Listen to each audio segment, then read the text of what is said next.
generally, when I watch a film, I'll enjoy it or dislike it. I'll have so many thoughts going around in my head, but I probably need a good. I need at least an hour, to think about what I really thought about it. Yeah.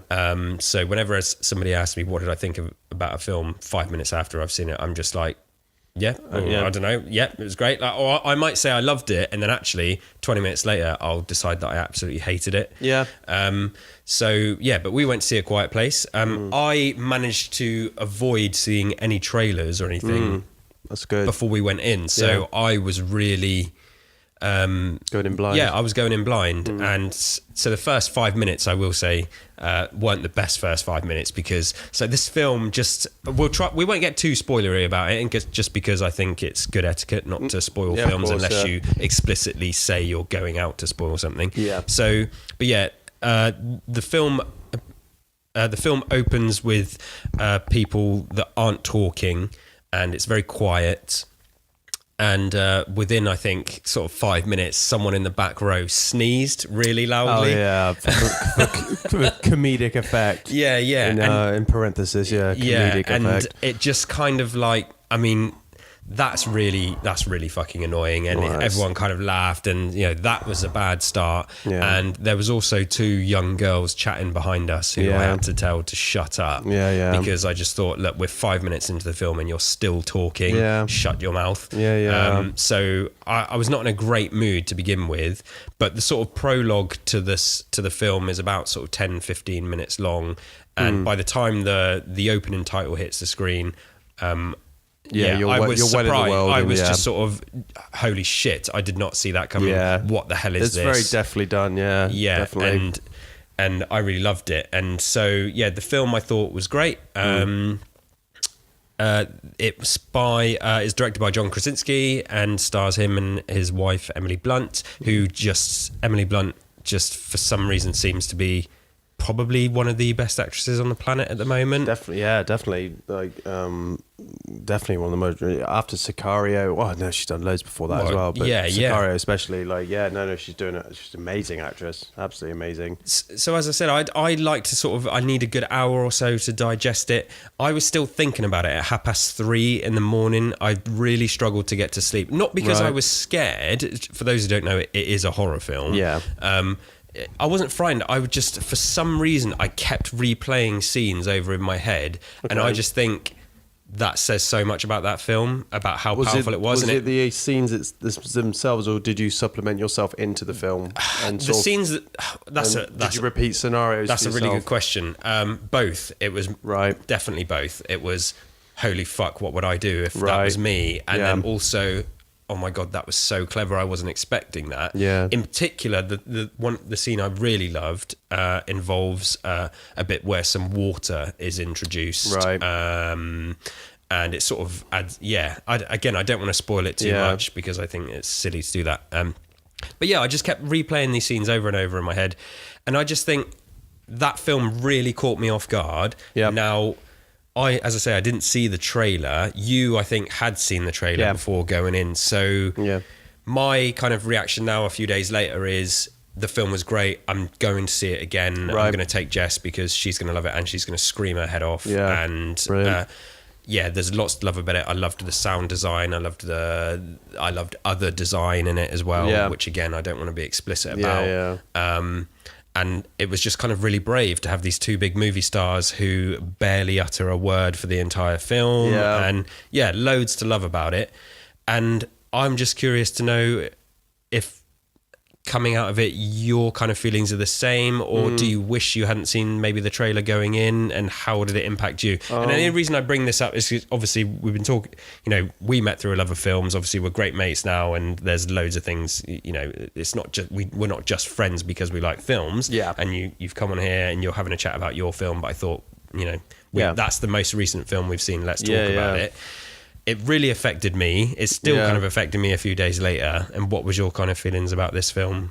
I mean, it's funny because I do go a lot to the cinema. I refer to it in my house as church, and I go every Sunday, like religiously, for a nice pun. And it's funny because I would have seen it like if the problem is I don't think it's complimenting myself, but I'm just too informed, so I know of everything that's coming out, and sometimes it's to a fault, and so most of the time it doesn't actually play against me though. That is a really good way of putting it, because I have had to when I say I've not seen the trailer, that's not by accident. That's on purpose. You have to actively block them out. Yeah. Stop yourself from reading reviews and watching trailers, because it is everywhere. Yeah, absolutely. I mean, I've got like websites I trust that don't spoil things if I want to just maybe bone up a little bit on the details of it or something like that.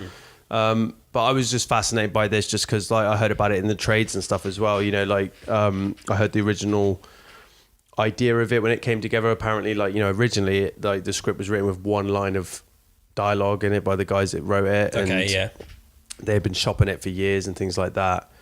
I saw some trailers for it, and then I did stop reading any publicity about it, other than just to hear that it had an amazing debut at South by Southwest Festival. And just with the care that they gave it, I know that John Krasinski and Emily Blunt worked on it really hard together. It's their maiden voyage is working together as a married couple as well, which is fraught with risk. It must be. It is. I mean, that doesn't even really happen that often, even today. No, you have to be. Brad Pitt and Angelina Jolie in Mr. and Mrs. Smith. Well, is what I can think of off the top of my head. They also did that other film years later, didn't they? Oh, the they Lighthouse did. one or whatever it's called. Yeah, that's right.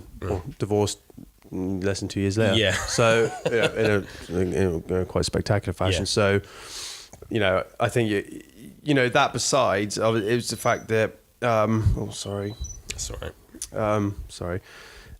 It was just because for instance, I'm director led by most things I watch as well. Obviously I'll see any horror film because that is my religion, and but I am director led, and obviously John Krasinski, him as Jim from The Office, and then also when he grew a beard and became a badass for that Michael Bay film, where they shoot a lot of people from a rooftop, and that's all you kind of know. And I'm not saying I pigeonhole ever, but to hear that this is his first film he's directing as a horror film, something you've not associated with him at all, you put a bit of trepidation in it, and you sort of think, well, and then to be fair, I try not to be. I would have seen it anyway. I definitely would have. But when I heard how it was received at South by Southwest, and they're quite a discerning bunch, especially for genre films, I was like, oh wow, like they seemed like they've nailed this.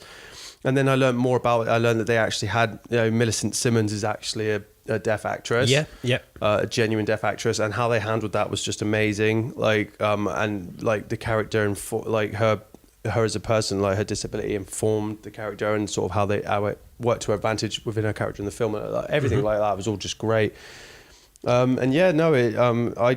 just walked out of it. Just I tried to take my critical hat off, as in not to say it is an difficult person. No, but I'm obviously I'm not out there making short films, but I'm the same as you, and I'm this weird. Like my first review in my head was like, that was a well put together film. But then I like to just look at it as a normal person and be like, oh, that was scary in places. I mean, very jaded. I don't jump at things, but I was like, that is genuinely shocking. I was and they went there with some places. They really went there, which I like. They didn't pull any punches really in a lot of things. And it was just very, very well put together, and it's just a really inspiring thing to see, like another tick in the thing of this resurgence of horror films lately. It's crazy, isn't it? How so after we saw it as well, and one thing I said to you when we were walking to the car is, and I was completely wrong when I said this, because since we've seen it, I've gone and watched some interviews with Krasinski and watched some behind the scenes and stuff. And when I come out of it, I was like, fucking hell, he must have loved horror growing up. And it turns out he's like, nope, he can't watch them. He literally doesn't watch them. He's never even thought about moving into horror or anything like that. It's obviously these guys wrote it, and then he adapted the script, and so he sort of tweaked it. It's like 3 writers at the end of the day. But he saw it from this family point of view and stuff like that, which is all like an acting fantastic. challenge. But I was just like, I could not believe that someone who is so out of touch with horror could make this thing that was so horrifying.